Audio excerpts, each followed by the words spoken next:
Olá pessoal, seja muito bem-vindo aqui ao meu canal. Nesse conteúdo vamos falar um pouco mais sobre o empate do Inter ontem contra o Vasco em 1-1 no estádio Beira-Rio. Depois de um primeiro tempo horroroso, um primeiro tempo realmente inaceitável. Um segundo tempo muito melhor, onde o Inter foi o protagonista do jogo e poderia inclusive ter virado a partida. Mas tem uma questão especial envolvendo Roger Machado que me preocupa, não é de hoje. E especialmente preocupa para os mata-matas de Copa do Brasil e de Libertadores América. Sobre isso que eu quero falar, sobre alguns destaques do jogo também, sobre alguns jogadores que mais uma vez provaram que não podem vestir a camisa do Inter e muito mais esse conteúdo. Vem junto com a gente. Se você não é um passador de pano, se você não torce para dirigente, para técnico, para jogador e torce para o Inter, para essa bandeira que está aqui atrás de mim, tá? Deixa o like aí, se inscreva no canal e ative o sininho das notificações. Não esqueça também de hypar esse vídeo aqui no canal. Sempre falo isso, porque tem muita gente que esquece que o Inter é maior do que qualquer um de nós. O time do Inter é maior, o clube é maior do que qualquer dirigente, qualquer técnico. Então, tem algumas pessoas que acham que dirigentes, que técnicos são incriticáveis, os jogadores. Não são. Porque a gente quer o bem sempre do Internacional. Vem junto com a gente, sempre com a força especial do Ativo Ultra, o único estimulante 100% natural, não vicia, não tem contraindicação, é o estimulante do homem moderno. Uma cápsula, gente, age até 4 dias no teu organismo. Olha aqui o meu Ativo, ó. Uma cápsula age até 4 dias no teu organismo, você vai mudar de vida entre 4 paredes, a tua intimidade vai ser outra intimidade com a tua esposa, com a tua namorada, com a tua ficante.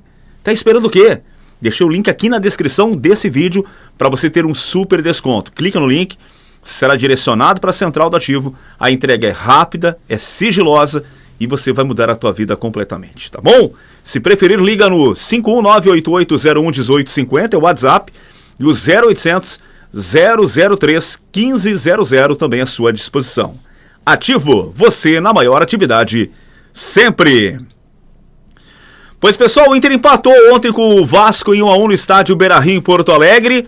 Como falei aqui na abertura do vídeo, um primeiro tempo horroroso, inaceitável, um futebol, burocrático, um futebol modorrento, um time do Inter se arrastando em campo e um segundo tempo muito melhor, Então, no primeiro tempo, por exemplo, o Vasco foi dono do jogo, até marcar o seu gol. Com o Ryan, o Vasco teve oportunidades, o Rocher salvou, era a bola cruzando toda hora a pequena área do Inter, enfim, e o Vasco foi amplamente superior. Depois do gol, claro, o Inter começou a ser apupado pelo torcedor, enfim, tentou na base da garra, da vontade, muito desorganizado, taticamente, conseguiu algumas chances, especialmente ali com o Gustavo Prado, teve bola na trave ali do Cleiton Sampaio, eu acho que o Borré também cabeceou, o goleiro pegou, enfim, então o Inter teve algumas chances também no final do primeiro tempo, Mas um primeiro tempo realmente ridículo do Inter, Primeiro tempo horroroso do Inter. Inaceitável o Inter ir com a postura como foi ontem no primeiro tempo contra o Vasco da Gama. No segundo tempo o Roger mexeu, colocou o Carboneiro no lugar do Gustavo Prado, e o Inter realmente jogou muito mais. Não só pela questão do Carboneiro ter entrado muito bem mais uma vez, entrou.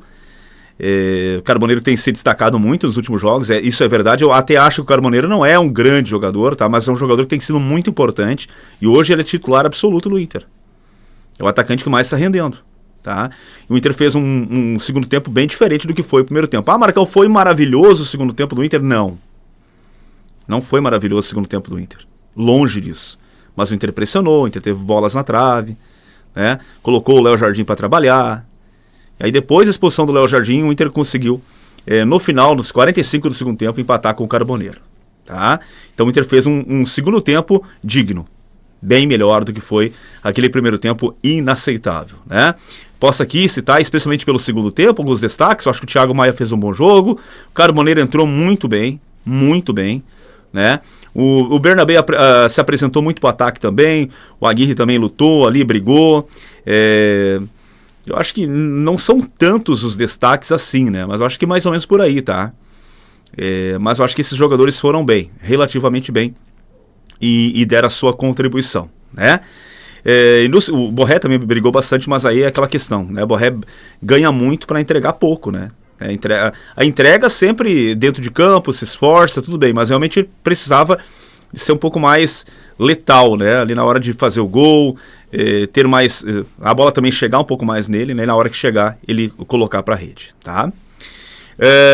Então o Inter teve poucos destaques, é verdade, tá? E teve jogadores muito abaixo, né? Pelo primeiro tempo, gente, ninguém salvou. Essa é a realidade, praticamente ninguém salvou no primeiro tempo, tá? Mas eu, mais uma vez, de forma negativa, eu preciso citar aqui o Bruno Henrique, cara. O que é o Bruno Henrique, velho? O Bruno Henrique é um cara que não dá mais, eu já falei aqui várias vezes. Um jogador que não tem a mínima condição física mais de jogar no Inter. E o Roger continua escalando o Bruno Henrique, continua colocando ele para jogar. Insistência com o Bruno Henrique. O Bruno Tabata, esse aí, que entrou no segundo tempo. Cara, não fez absolutamente nada. Aquela ciscadinha pra trás, tenta cruzamento, cruza mal, bola pra trás, vai lá atrás, brigou, lutou, mas... alguns jogadores que realmente não estão entregando nada. Absolutamente nada, né? Então, a gente pode dizer que o Inter foi muito mal no primeiro tempo, o segundo tempo foi bem melhor, que não tinha como piorar. Não tinha como piorar. Então o Inter conseguiu um empate com o Carboneiro quase no finalzinho. O que me preocupa, gente? O mais preocupante de tudo pra mim, tá? É a questão que o Roger continua, tá? Com uma parcimônia na beira do campo, né? Uma pasmaceira na beira do campo. O Roger, quando ele escala mal, quando o time não tá bem no primeiro tempo, ele fica ali de bracinho cruzado, ele fala com algum jogador, tal, tenta, né? Mas ele não toma atitude nenhuma, cara. Sabe? Isso me incomoda demais. O Roger não é um técnico que toma providência. Vou mudar, tô levando um rodeão de bola do Vasco no primeiro tempo. O que eu vou fazer? Vou parar o jogo, vou trocar, não tá dando certo? Vou trocar agora, não vou esperar o intervalo para trocar. Isso me incomoda demais e isso é muito perigoso, tá? Porque se pega um Flamengo da vida bem aí, um Palmeiras, um próprio Fluminense que não tá bem, né? Mas pega um time mais qualificado que o Vasco, aquela superioridade técnica do Vasco nos primeiros minutos se traduzirão em gols. Para que esperar todo o primeiro tempo acabar para depois trocar o time? Aí trocou, aí colocou o Carboneiro, né? Para que esperar sempre perde-se os 45 primeiros minutos porque o Roger não tem culhão, não tem arrojo para trocar o time. Acho que ele tem medo de perder o vestiário. Não, Marcão, ele tá tentando ver se vai dar certo. Cara, se não deu certo 10, 15, 20 minutos, tu tá levando um arrodeão, troca. Se com as tuas orientações à beira do campo as coisas não estão andando, troca-se. E o Roger continua com essa mania. Perde sempre os 45 minutos iniciais para depois trocar. Isso realmente tem sido, né, uma coisa corriqueira no trabalho do Roger no Inter. Isso precisa ser corrigido imediatamente, urgentemente, na minha avaliação. Roger não está impedido de trocar ainda no primeiro tempo se as coisas não estiverem bem. Ainda no primeiro tempo.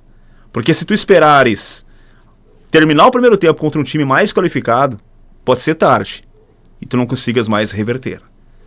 Fica essa lição. Mais uma vez, em mais um jogo, onde ele esperou, Vasco martelou, fez o gol, e aí perdeu todos os 45 primeiros minutos de jogo, para depois trocar no intervalo, e aí trocou, e aí deu certo.